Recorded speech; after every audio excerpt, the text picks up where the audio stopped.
ये वाली न्यूज़ जो यहाँ पर हम डिस्कस करने वाले हैं दोस्तों, ये काफ़ी महत्वपूर्ण है क्योंकि इसमें कम से कम सरकार ने अपनी तरफ से जो गरीब कैदी हैं उनके लिए चिंता तो व्यक्त करी है। पार्टिकुलरली केंद्र सरकार ने यहाँ पर बोला है कि बहुत सारे राज्य और केंद्र शासित प्रदेशों ने उन गरीब कैदियों प्रिजनर्स के लिए जो राशि जारी की गई थी, फंड जारी किया गया था, उसका यूज़ नहीं किया, जो कि लैक ऑफ मनी के चलते चलते इनको ज़मानत नहीं मिल पा रही है या फिर वो रिलीज़ नहीं हो पाए हैं। इस फंड का यदि राज्य सरकार, यूनियन टेरिटरी यूज़ करते तो हो सकता है जो गरीब कैदी हैं उनको जेल में नहीं सड़ना पड़ता। इसके लिए सरकार ने support to poor prisoners scheme launch करी थी मई 2023 में। ठीक है, इसके साथ ही साथ सरकार ने इसके क्रियान्वयन के लिए काफ़ी सारी गाइडलाइन एंड एसओपीज भी जारी करी थी, स्टैंडर्ड ऑपरेटिंग प्रोसीजर। अब मंत्रालय की बात करें तो यहाँ पर गृह मंत्रालय के बारे में बताया जा रहा है कि यूनियन होम मिनिस्ट्री ने home secretaries and head of prisons को एक परामर्श पत्र भेजा, एडवाइजरी भेजा। इसमें बोला कि विभिन्न वीडियो कॉन्फ्रेंसिंग बैठकों में इस योजना के महत्व को बार बार हमने बताया था। इस योजना का उद्देश्य था उन गरीब कैदियों को राहत देना है जो केवल आर्थिक कारणों से जेल में बंद है, पैसा नहीं होने के चलते चलते वो लोग बाहर नहीं निकल पा रहे हैं। इस योजना के अंतर्गत पात्र कैदियों को लाभ देने के लिए सेंट्रल नोडल एजेंसी को जरूरी फंड दिए गए थे ताकि जेल एडमिनिस्ट्रेशन इसका उपयोग कर सके। तो हो सकता है कि जेल एडमिनिस्ट्रेशन इस पैसे को खा गया होगा। रिपीटेड फॉलोअप के बावजूद भी बहुत सारे राज्य और यूनियन टेरिटरीज ने पात्र कैदियों की पहचान नहीं करी है कि भाई कौन कौन इसके लिए पात्र हैं, जिसके कारण योजना का फ़ायदा उन लोगों तक नहीं पहुंच पाया है। कुछ राज्यों ने ही इस योजना का सही यूज़ किया है। गृह मंत्रालय ने ये भी बोला है यदि इस योजना को आप इफ़ेक्टिवली इम्प्लीमेंटेड कर देते ना तो गरीब कैदियों की समस्या से हम निजात पा लेते, जेलों में जो भीड़ भाड़ चल रही है, ओवर क्राउडिंग है, उसको भी कम कर सकते थे। एसओपी के हिसाब से बोला जा रहा है यदि किसी अंडर ट्रायल प्रिजनर्स को जमानत मिलने के 1 हफ्ते के भीतर रिहा नहीं किया जाता है तो जेल अथॉरिटी को डिस्ट्रिक्ट लीगल सर्विस अथॉरिटी के सचिव को इसकी सूचना देनी चाहिए थी। इसके बाद डिस्ट्रिक्ट लीगल सर्विस अथॉरिटी ये जांच करता कि क्या कैदी के पास पैसा नहीं था इसलिए वो बाहर नहीं जा सका, जेल से नहीं निकल पाया। इसके बाद इन मामलों को जिला स्तरीय सशक्त committee, district level empowered committee के सामने रखा जाता है जो हर 2 से 3 हफ्ते में बैठक करती है। फिर समीक्षा के बाद ये समिति योजना के तहत हर केस अधिकतम 40,000 तक की वित्तीय सहायता की सिफारिश कर सकती है। तो चलिए दोस्तों, चलते हैं नेक्स्ट वाले हिस्से की तरफ, एडिटोरियल वाले हिस्से की तरफ, और देखते हैं इस पहले एडिटोरियल को जो कि food safety and food security के ऊपर पार्टिकुलरली बातचीत करता है। साल 2024 वर्ल्ड फूड सेफ्टी डे 7 जून की क्या थीम रखी गई है? Food safety science in action. मतलब हम जो फूड खा रहे हैं वो कितना सेफ है, इसके लिए कौन सी साइंस चाहिए, हमें क्या क्या एक्शन लेने चाहिए। ये एक काफ़ी अच्छा अवसर है कि भारत अपनी फूड सेफ्टी जर्नी की समीक्षा करे, जिसमें देश ने फूड एडल्ट्रेशन को रोकने की संकीर्ण सोच से आगे बढ़ करके, मतलब खाने में हम कुछ चीज़ें ऐड कर रहे हैं ताकि उसका वैल्यू एडिशन और भी ज़्यादा हो सके, तो इससे आगे बढ़ कर के एक व्यापक साइंस बेस्ड सिस्टम को अपनाया है। लेकिन इस प्रगति के बावजूद अभी भी बहुत सारे चैलेंजेस और गैप बने हुए हैं जिनको सॉल्व करने की ज़रूरत है। यदि हम इंडिया के फूड सेफ्टी जर्नी की बात करते हैं तो ये शुरुआत होती है prevention of food adulteration act 1954 से। इसकी शुरुआत कहाँ से हुई थी? फूड सेफ्टी की शुरुआत होती है 1954 के prevention of food adulteration act से। इस कानून ने फूड सेफ्टी को एक बाइनरी मुद्दे की तरह देखा था, मतलब या तो फूड एडल्ट्रेटेड है या फिर नहीं है, दो ही चीज़ें यहाँ पर दिखाई दे रही हैं। यहाँ जो टर्म यूज़ करी गई है दोस्तों, फूड एडल्ट्रेशन, ठीक है, एडल्ट्रेशन, इसका मतलब होता है कि खाने पीने की चीज़ों में घटिया, हानिकारक या फिर नकली पदार्थ का मिला दिया जाना। इससे उसकी शुद्धता और गुणवत्ता कम हो जाती है। ये धोखाधड़ी और स्वास्थ्य के लिए काफ़ी ज़्यादा हानिकारक होता है। इसलिए इससे बचने के लिए क्या काम करना है, जो फसाई है, FASSAI है, इसके द्वारा जांचे गए उत्पाद ही हमको खरीदना चाहिए। इसके साथ ही साथ हमको घर में होम टेस्टिंग किट्स का यूज़ करना है। साथ ही साथ जो संदिग्ध मिलावट है इसकी शिकायत हम कर सकते हैं FSSAI हेल्पलाइन नंबर 8882123123 पर, या फिर जो स्थानीय खाद्य विभाग है वहाँ पर जा कर के आप कंप्लेन कर सकते हैं। अब इसमें क्या बोला गया, फूड एडल्ट्रेट है या नहीं है, दो ही चीज़ का इसमें ध्यान रखा गया था। इस एंगल में सभी प्रकार के जो कॉन्टिमिनेंट हैं को एक से ही माना गया है, या तो आप जानबूझकर मिलाए गए या फिर एडल्ट्रेंट्स हों। फूड एडिटिव्स इसमें भी आ जाते हैं, पेस्टिसाइड रेसिड्यू भी आ जाते हैं, वेटरनरी ड्रग्स रेसिड्यू या फिर नेचुरली ऑकरिंग टॉक्सिक, ताकि मार्केट में सब्जी अच्छी बिक सके, फल फूल अच्छे बिक सकें, इसलिए इनमें कुछ कुछ चीज़ें दुकानदार लोग मिला देते हैं। इस समय ये नहीं देखा गया कि किसी पदार्थ की कितनी मात्रा कंज्यूम की जा रही है, दिक्कत वाली बात ये हो गई थी। फिर 2006 में फूड सेफ्टी स्टैंडर्ड एक्ट लागू होता है। जब हम आगे चलते हैं तो ये फूड एडल्ट्रेशन एक्ट आ गया 1954 का। फिर आता है 2006 का कानून, food safety and standard act 2006। इसने food safety and standard authority of India की स्थापना करी थी। फसाई की स्थापना इसी कानून के माध्यम से होती है, food safety and standard authority of India. ये कानून अंतर्राष्ट्रीय जो बेस्ट प्रैक्टिसेस हैं, जैसे कि कोडेक्स एलिमेंट्रियस कमीशन के आधार पर बनाया गया था। एंड फसाई ने एक रिस्क बेस्ड अप्रोच अपनाई थी और इसमें पेस्टिसाइड के लिए मैक्सिमम रेसिड्यू लिमिट भी निर्धारित कर दी, फूड एडिटिव की सेफ लिमिट निर्धारित करी, कॉन्टिमिनेंट और वेटरनरी ड्रग रेसिड्यू के लिए बहुत सारे स्टैंडर्ड शामिल किए कि यदि कोई मिला भी रहा है तो कितनी मात्रा में मिला सकता है, कितनी लिमिट में मिलाया जा सकता है। फिर 2020 तक फसाई ने भारत के फूड सेफ्टी स्टैंडर्ड को अमीर देशों के लेवल पर लगभग ला दिया था, लेकिन इस तेज प्रगति ने सिस्टम की बहुत सारी कमजोरियों को उजागर किया था। एक बड़ी समस्या ये हो जाती है कि भारत विशिष्ट टॉक्सिकोलॉजिकल स्टडीज़ की कमी है। हमारे देश में इंडिया स्पेसिफिक टॉक्सोलॉजिकल स्टडीज़ की कमी है। मोस्ट जो सेफ्टी लिमिट्स हैं, जैसे कि MRLs फॉर पेस्टिसाइड और acceptable daily intake for additive are based on foreign data. मतलब ज़्यादातर जो सेफ्टी स्टैंडर्ड हैं, जैसे कि पेस्टिसाइड के लिए MRL या फिर फूड एडिटिव्स के लिए एक्सेप्टेबल डेली इनटेक की लिमिट विदेशी डेटा पर ही आधारित होता है, जो कि भारतीय खान पान, खेती या फिर पर्यावरण की सही तस्वीर नहीं बनाती है। इसके साथ ही साथ भारत में टोटल डाइट स्टडी भी नहीं है, जो ये जानने के लिए ज़रूरी होती है कि लोग अपने पूरे आहार से कितनी मात्रा में जहरीले पदार्थों को कंज्यूम कर रहे हैं, हानिकारक पदार्थों को कंज्यूम कर रहे हैं। TDS की अनुपस्थिति में रिस्क असेसमेंट फ्रेगमेंटेड डेटा पर आधारित होती है और इसकी साइंटिफिक वैलिडिटी फिर कमज़ोर हो जाती है। इसके बाद अगली जो दिक्कत आ जाती है वो पार्टिकुलरली है इनइफेक्टिव रिस्क कम्युनिकेशन।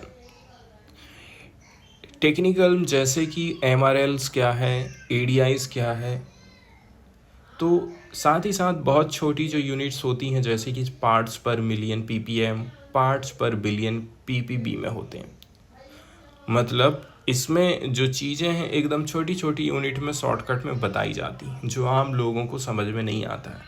जब सेफ्टी लिमिट में बदलाव होता है तो हम कंफ्यूजन में आ जाते हैं। जैसे कि पेस्टिसाइड का MRL 0.01 mg पर kg से बढ़कर के 0.1 mg पर kg करने पर लोगों को लगा कि फूड अब कम सेफ हो गया है, ठीक, जबकि ये बदलाव प्रैक्टिकली के अनुसार ही आता था। अब बात कर लेते हैं एग्जाम्पल ऑफ लीगेसी इश्यूज की, ठीक है।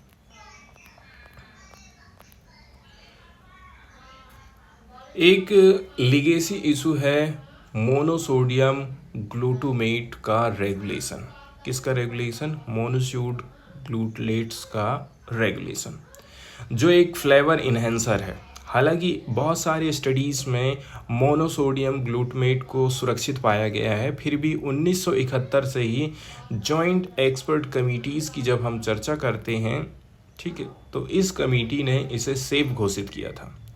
1987 में इस कमेटी ने इसको एडीआई नॉट स्पेसिफाइड का दर्जा दिया था, मतलब ये इतना सुरक्षित है कि इसकी एक्सेप्टेबल डेली इनटेक लिमिट तय करने की ज़रूरत नहीं है। आज सभी देश इस ग्लोबल कंसेंसस को मान रहे हैं। फिर भारत में मोनोसोडियम ग्लूटामेट, इसका रेगुलेशन टाइम के साथ बदलते जा रहा है। पहले इसे केवल मीट प्रोडक्ट में ही अनुमति दी थी, लेकिन अब सभी खाद्य पदार्थों में इसकी अनुमति दी जा रही है, लेकिन एक वार्निंग लेबल के साथ में, नॉट सेफ फॉर इन्फेंट। ये अन्य देशों से बहुत अलग है, जहाँ पर इस मटेरियल को सेफ एडिटिव माना गया है और ऐसे पुराने वार्निंग लेबल हटा दिए गए हैं, मतलब बच्चों के लिए भी ये यूज़ हो रहा है। लेकिन ये जो वार्निंग लेबल है मिसलीड करता है। ग्लूटामेट, जो कि एमएसजी जैसे ही नेचुरली ऑकरिंग कंपाउंड हैं, वे टमाटर, मशरूम, लहसुन, यहाँ तक कि ब्रीस्ड मिल्क में भी पाए जाते हैं। इसके बावजूद भी लेबल के कारण लोग ये सोचते हैं कि एमएसजी खतरनाक है। इससे जनता में बेवजह का डर और भ्रम फैलते जाता है। लीगेसी अप्रोच का मतलब होता है पुरानी सोच विचार, पुरानी समझ। तो ग्लोबल साइंटिफिक कंसेंसस के खिलाफ हो जाती है। ये चीज़ दिखाती है कि पब्लिक कंसर्न और साइंटिफिक एविडेंस के बीच में बैलेंस बनाना कितना चुनौतीपूर्ण है। ये इस ब्रॉडर समस्या को भी दर्शाता है कि भारत में कई बार पुराने नियम तब भी बनाए रखे जाते हैं जब वे आधुनिक साइंटिफिक अंडरस्टैंडिंग से मेल नहीं खा रहे हैं। भारत ने फूड सेफ्टी के मामले में अच्छी खासी प्रगति करी है, लेकिन इसे आगे बनाए रखने के लिए कुछ टारगेटेड प्रयास जरूरी हैं, जैसे कि इंडियन स्पेसिफिक टॉक्सोलॉजिकल स्टडीज़ और टोटल डाइट स्टडीज़ में इन्वेस्टमेंट करना। रिस्क कम्युनिकेशन को आसान बनाना चाहिए और इस प्रकार के जो हानिकारक तत्व हैं, ठीक है, एमएसजी जैसे लेबल को साइंटिफिक और क्लियर बनाना पड़ेगा। रिस्क असेसर को नियमित रूप से ट्रेनिंग देना है और स्टैंडर्ड को ट्रांसपेरेंसी के साथ में अपडेट करना ज़्यादा ज़रूरी हो जाता है। स्टेक होल्डर, जिसमें इंडस्ट्री, कंज्यूमर एंड पब्लिक सब शामिल है, इनके साथ ओपन इंगेजमेंट से पब्लिक ट्रस्ट पैदा करने की ज़रूरत है। बात करते हैं कि फसाई की, तो फसाई ने इस मामले में इस प्रकार के जो हानिकारक तत्व हैं उनके लिए तो बोला ही है कि क्या ठीक है, कितना ठीक है। फूड सेफ्टी के लिए एक मजबूत आधार दिया है, लेकिन इस प्रगति को आगे बढ़ाना ज़रूरी है। इसके लिए साइंस, ट्रांसपेरेंसी, पब्लिक एजुकेशन, फिर आ जाता है नीति निर्णय एविडेंस बेस्ड होने चाहिए, ना कि डर या फिर पुराने सोच पर आधारित। भारत में साइंटिफिक रिगोर के साथ ही साथ इफ़ेक्टिव कम्युनिकेशन पर भी ध्यान देने की ज़रूरत है, ताकि कंज्यूमर इन्फॉर्म और कॉन्फिडेंट महसूस फील करें, ना कि किसी प्रकार का डर रहे। इसके बाद चलते हैं सेकंड वाले एडिटोरियल की तरफ और देख लेते हैं इस आर्टिकल को, जो कि बात करता है वर्ल्ड वाटर डे 2025 की जो थीम रखी गई है, जिसमें बोला जाता है कि ग्लेशियर प्रिजर्वेशन के ऊपर हमें ज़्यादा फोकस करने की ज़रूरत है, क्योंकि ग्लोबल वार्मिंग के चलते चलते सबसे पहला जो असर दिखाई दे रहा है प्राकृतिक रूप से, वो ग्लेशियर्स में जो बर्फ़ है उसका पिघलना है। वर्ल्ड वाटर डे 2025, जो कि हर साल 22 मार्च को सेलिब्रेट करते हैं, इसकी थीम रखी गई थी ग्लेशियर प्रिजर्वेशन, मतलब ग्लेशियर्स का संरक्षण। वर्ष 2025 को यूनाइटेड नेशंस ने international year of glacier preservation घोषित किया था। इसके साथ ही साथ पहली बार 21 मार्च को वर्ल्ड डे फॉर ग्लेशियर्स मनाया गया। इसी के साथ decade of action on cryospheric science 2025 से 34 की शुरुआत भी हुई है। क्रायोस्फेयर का मतलब होता है पृथ्वी के वे भाग जो कि बर्फ से ढके रहते हैं। मतलब ऐसे बहुत सारे प्रयास इंटरनेशनल लेवल पर किए गए हैं, जैसे कि आप देख सकते हैं इस साल की थीम भी रखी गई। साथ ही साथ यूनाइटेड नेशंस की तरफ से भी 21 मार्च को वर्ल्ड डे फॉर ग्लेशियर्स के रूप में सेलिब्रेट किया गया, जो कि बिगिनिंग माना जाता है decade of action on cryospheric science 2025 से 34 के रूप में। अब थोड़ा सा और हम आगे बढ़ते हैं, ठीक है, और इस चीज़ को समझने की कोशिश करते हैं। अब यहाँ पर ग्लोबल इवेंट बहुत सारे हैं वेरियस इश्यूज के ऊपर that have included the theme of water and glacier. दुनिया भर में बहुत सारे कदम उठाए गए हैं जिसमें ग्लेशियर्स को शामिल किया जाता है, साइंस से लेकर के पॉलिसी मेकिंग तक, and the need for regional and local action. बोला जाता है इसके लिए हमें क्षेत्रीय और लोकल एक्शन लेने की ज़रूरत है, जैसे कि United Nations world water development report 2025, ठीक है, इसकी जो थीम रही थी माउंटेन एंड ग्लेशियर्स के ऊपर वाटर टावर के रूप में रखी गई थी। इसने पूरी दुनिया का अटेंशन खींचा था to the importance of mountain water. Mountain में बर्फ के रूप में जो पानी मौजूद है उसका क्या महत्व है, इसमें एल्पाइन ग्लेशियर्स, ठीक है, में जो बर्फ मौजूद है, पानी मौजूद है, इसका कितना महत्व है sustainable development of mountain regions में एंड डाउन स्ट्रीम सोसाइटीज़ में, क्योंकि यहाँ जो बर्फ है इसी का पानी नदियों में जाता है जो कि 12 पानी हमको प्रोवाइड कर रही हैं। इस प्रकार से ये जो फोकस रहा था वो रिलेवेंट माना जाता है, specially in the context of A rapidly changing mountain cryosphere. Mountain में जहाँ जहाँ पर बर्फ़ जमी है उसके लिए ये काफ़ी इम्पोर्टेंट हो जाता है, जो कि निचले लेवल पर रहने वाले लोग जो कि नदियों के पानी पर निर्भर हैं, पीने के पानी के लिए, सिंचाई के लिए, खेती बाड़ी के लिए, सीधे सीधे इससे प्रभावित होते हैं। मतलब क्रायोस्फीयर पृथ्वी के उन हिस्सों को कह रहे हैं जो कि बर्फ़ से ढके रहते हैं। अब बात कर लेते हैं 2025 यूनाइटेड नेशंस के decade of ocean science for sustainable development 2021 से 2030 का मध्य बिंदु, जिसमें विजन रहे थे science we need for the ocean we want. इस दशक में, इस डिकेड में कोस्टल और मैरीन पॉल्यूशन, कोस्टल हैजार्ड, समुद्र की सतह का तापमान बढ़ना, समुद्र का लेवल बढ़ना and loss of marine biodiversity जैसे मुद्दे पर चर्चा करी गई थी। कौन कौन से मुद्दे थे वो, जैसे कि कोस्टल एंड मैरीन पॉल्यूशन बढ़ते जा रहा है, सेकंड में कोस्टल हैजार्ड्स हमको देखने को मिल रहा है, फिर अगला जो चीज़ है वो है सी लेवल का राइज होना। इससे समुद्र के किनारे रहने वाले जो लोग हैं वो सीधे सीधे प्रभावित होंगे। इसके अलावा जो आइलैंड में रहने वाले लोग हैं, कंट्रीज़ हैं, वो भी बुरी तरह से प्रभावित होंगे। साथ ही साथ समुद्र के अंदर भी जो जीव जंतु हैं, पेड़ पौधे हैं, कोरल रीफ है, वो सारी की सारी नष्ट हो जाएगी। इन सभी के ऊपर साइंस 2025 यूनाइटेड नेशंस के decade of ocean science for sustainable development का टारगेट रखा गया था।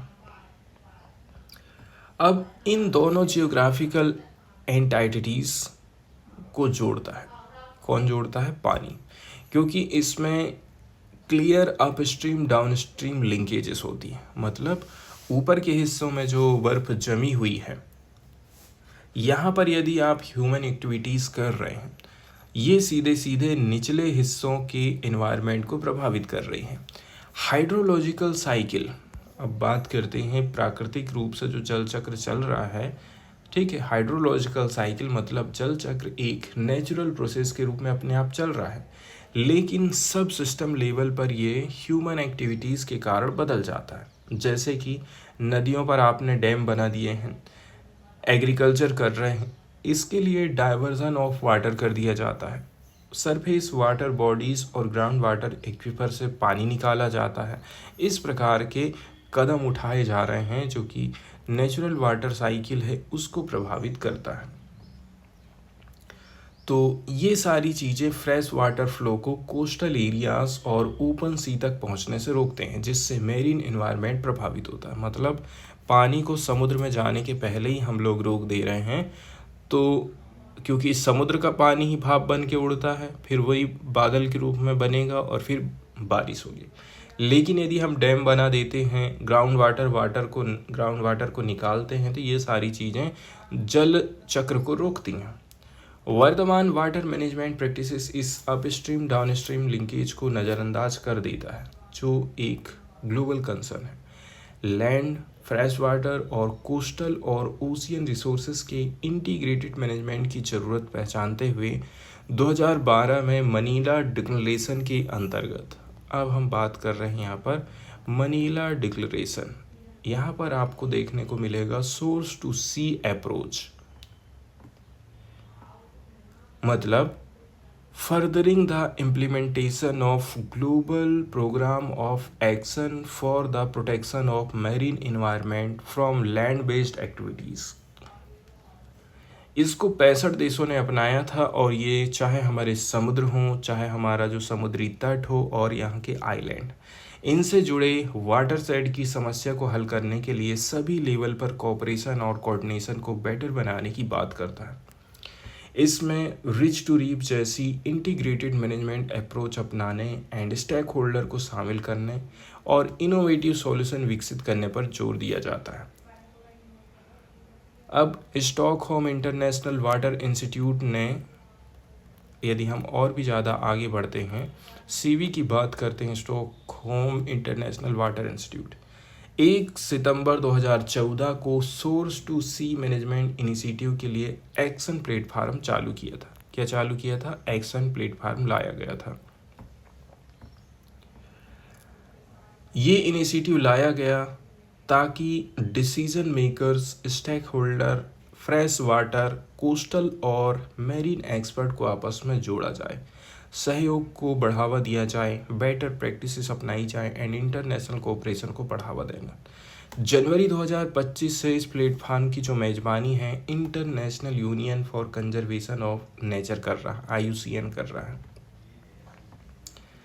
जब हम S2S अप्रोच की बात करते हैं, ठीक है, सोर्स टू सी अप्रोच की बात करते हैं, इसका मूल सिद्धांत ये है कि अर्थ एक यूनिक सिस्टम है और फ्रेश और मैरीन वाटर सिस्टम एक ही कॉन्टिन्यूम, मतलब लगातार बहने वाली श्रृंखला का हिस्सा है। ये अप्रोच वर्तमान वाटर मैनेजमेंट और गवर्नेंस सिस्टम की आलोचनात्मक समीक्षा करते हैं, क्योंकि वे एक ही वाटर बॉडी के अलग अलग हिस्सों के लिए अलग अलग स्ट्रेटजी अपनाते हैं। 2012 में यूनाइटेड नेशंस यूनिवर्सिटी के land based pollution source working group की एनालिसिस रिपोर्ट ने प्रोजेक्ट मैनेजमेंट के एंगल में 2 बदलाव करने की बात करी थी। कौन कौन से बदलाव थे? पहली बात तो ये है कि पानी की पारंपरिक सीमाओं को तोड़ना है, मतलब river, aquifer, lakes, large marine ecosystem and open ocean को अलग अलग नहीं बल्कि एक ही चीज़ मानिए। दूसरा बोला जाता है कि सोशियो इकोलॉजिकल सिस्टम स्केल को प्रोजेक्ट डिज़ाइन और साइंटिफिक एनालिसिस में लागू करना। इसमें transboundary diagnostic analysis and casual chain analysis शामिल हो ताकि समस्याओं का समाधान निकाला जा सके। ये दोनों सुझाव सभी देशों को ध्यान पाने योग्य हैं। ये working group global environmental facilities international water science के तहत एक प्रोजेक्ट चला रही थी, जिसका उद्देश्य था इंटरनेशनल वाटर प्रोजेक्ट में साइंस के प्रयोग को बढ़ा करके बेहतर परिणाम प्राप्त किए जाएं। अभी हाल फिलहाल में देखा जाए, भारत को वाटर मैनेजमेंट के सेक्टर में बहुत सारी चुनौतियों का सामना करना पड़ जा रहा है। वो चुनौतियाँ कौन कौन सी हैं, इसको भी यहाँ पर समझने की। वहीं यदि हम बात कर लें इंडिया की, तो इंडिया को वाटर मैनेजमेंट के सेक्टर में बहुत सारी चुनौतियों का सामना करना पड़ जा रहा है, जैसे कि वाटर की अवेलेबिलिटी में स्पाइटियल हेट्रोजेनिटी, मतलब कहीं पर पानी अच्छा है, कहीं पर पानी नहीं है, कहीं पर तेज पानी गिर जा रहा है, कहीं पर पानी नहीं गिर रहा है। अनइक्वल एक्सेस है, बढ़ता हुआ पॉल्यूशन, क्लाइमेट चेंज एंड जल संबंधी कॉन्फ्लिक्ट, नीति आयोग की 2018 की स्टडी के हिसाब से देखा जाए तो भारत में वाटर स्ट्रेस की लगभग 600 मिलियन जनसंख्या को प्रभावित कर सकता है। मतलब जो वाटर स्ट्रेस है भारत की 600 मिलियन जनसंख्या को प्रभावित करेगा और इससे 6% ऑफ जीडीपी लॉस होने वाला है, इसलिए इसको गंभीरता से लिया जाना जरूरी है। वर्ल्ड रिसोर्सेज इंस्टीट्यूट के एक्वाडक्ट वाटर रिस्क एटलस, इसके लिए बहुत सारे मैप तैयार करे जाते हैं कंट्री वाइज, स्थानीय वाइज। इसमें बताया जा रहा है कि भारत उन देशों में आता है जहां पर एक्सट्रीम वाटर स्ट्रेस हो सकता है। इससे खेती बाड़ी की प्रोडक्शन पर असर पड़ेगा, पीने के पानी की अवेलेबिलिटी और इकोनॉमिक प्रोग्रेस में डिसरप्शन आएगा। 2022 में सेंट्रल पॉल्यूशन कंट्रोल बोर्ड ने 30 स्टेट और यूनियन टेरिटरीज में 279 नदियों के किनारे 311 पॉल्यूटेड रिवर स्ट्रेचेस को बताया था कि इन जगह में बहुत दिक्कत पैदा होगी। 279 नदियों के किनारे 311 पॉल्यूटेड रिवर स्ट्रेचेस हमको देखने को मिले हैं। भारत हर साल देखा जाए प्रतिदिन औसतन 1.7 लाख टन सॉलिड वेस्ट उत्पन्न करता है, जिसमें 53% को ही हम रिसाइकिल कर पाते हैं, बाकी सीधे सीधे ये वाटर बॉडीज़ में चले जाता है। ठीक है, and Bharat average 60% extractable ground water resource का यूज़ कर रहा है। मतलब ज़्यादातर हम पानी को ज़मीन से खोद खोद कर ही निकाल रहे हैं। हरियाणा, पंजाब, राजस्थान जैसे स्टेट 100% से भी ज़्यादा ग्राउंड वाटर का उपयोग कर रहे हैं खेती बाड़ी के लिए। लगभग 25% ग्राउंड वाटर असेसमेंट यूनिट्स अलग अलग रिस्क कैटेगरी में आ रही हैं। कहीं यहाँ से पानी निकल रहा, कहीं वहाँ से, तो कुल मिला के जो 25% यूनिट है ना, ये बहुत बड़े रिस्क की कैटेगरी में है। भारत में 60% से ज़्यादा सिंचित खेती एंड 85% पीने का पानी ग्राउंड वाटर से ही आ रहा है। ऐसा नहीं है कि तालाब से, कुओं से, नहर के माध्यम से, नदी के माध्यम से हो रहा है, नहीं। ग्राउंड में जो मौजूद पानी है उसको हम यूज़ कर रहे हैं ज़मीन के अंदर।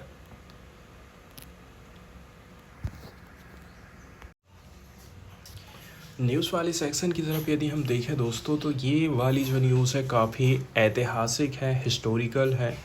हाल फिलहाल में देखा जाए साउथ में बहुत सारी चीज़ें ऐसी मिल रही हैं जिनसे हमें इतिहास की जानकारी मिलती है। पार्टिकुलरली ये चीज़ तब अच्छी हो जाती जब हम यहाँ पर मिलने वाले शिलालेख को पढ़ पाते हैं।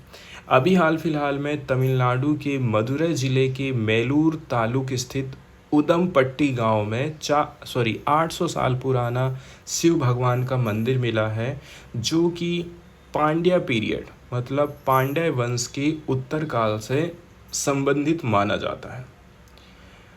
मंदिर वास्तुकार और मूर्तिकला शोधकर्ता पी देवी अरीवू सेल्वम के हिसाब से भले ही मंदिर का केवल फाउंडेशन ही बचा है, बाकी कुछ नहीं है, लेकिन कलवर्ट मतलब नाली पर लगे पत्थर पर की गई शिलालेख ये बताते हैं कि ये मंदिर फाइनेंशियली इंडिपेंडेंट था, मतलब आर्थिक रूप से आत्मनिर्भर था। पहले जैसे कि ऐसा होता था कि जो मंदिर के पुजारी होते थे ना, उनको टैक्स वसूलने का अधिकार दे दिया जाता था, इस गांव से आप टैक्स वसूल लीजिए।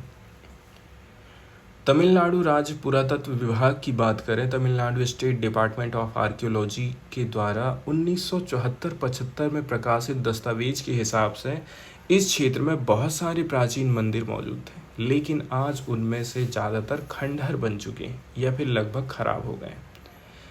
जब मलमपट्टी पंचायत के अंतर्गत उदमपट्टी गांव में बच्चे खेलते समय मिट्टी के नीचे दबा एक टूटा हुआ पत्थर का ढांचा पाए ना, तो इतिहासकारों को ये एक अचरज खोज लगी। ग्रामीणों ने ग्राम प्रशासनिक अधिकारी और देवी जी को इसकी सूचना दी। अनुमति मिलने के बाद जब उस स्थान की सफाई हुई ना, तो उत्तर और दक्षिण दिशा में मंदिर की पत्थर की नींव अच्छी स्थिति में पाई गई थी। तो आप सोच सकते हैं ये रिसर्च कितनी ज़्यादा बेटर है हमारे लिए। Pandya Nadu centre for historical research के सचिव और पुरातत्वविद सी संथालिंगम ने मंदिर की नींव पर मिले 2 तमिल शिलालेखों को पढ़ा और बताया कि ये 1217 से 1218 ईस्वी के हैं। मतलब मरवर्मन सुंदर पांड्य का राज हुआ करता था उस टाइम में। शिलालेख से ये भी पता चला है कि उस समय इस गांव का नाम अत्तूर था और मंदिर का नाम था थैनवनीश्वरम। देवी जी का कहना है थैनवन वास्तव में पांड्य राजाओं द्वारा इस्तेमाल की जाने वाली टाइटल या फिर उपाधि हुआ करता था। यहाँ पर जो शिलालेख मिला है, इस शिलालेख से हमको एक सेल डीड का पता चलता है, बिक्री लेख, जिसमें कलवली नाडु के मुखिया अलग पेरुमाल के द्वारा नगनकुडी नामक जलाशय वाटर बॉडी और उससे लगे सूखे वेट एंड ड्राई लैंड्स को 64 कासू मतलब प्राचीन सिक्के में नंबी पेरम्बाला कुथन मतलब कंगियन को बेचे जाने का वर्णन इसमें है। इस शिलालेख में बेचे गए भूमि और जलाशय की चारों सीमाओं का क्लियर उल्लेख किया जाता है। शिलालेख में ये भी बोला जाता है कि उस भूमि से मिलने वाला टैक्स अत्तूर के थेनीश्वरम मंदिर को इसके डे टू डे एक्सपेंसेस के लिए दिया जाता था। इतिहासकारों के लिए ये शिलालेख महत्वपूर्ण हैं क्योंकि इनमें उदमपट्टी का प्राचीन नाम अत्तूर का उल्लेख है और ये पांड्य काल के सामाजिक आर्थिक ढांचे की झलक प्रस्तुत करते हैं।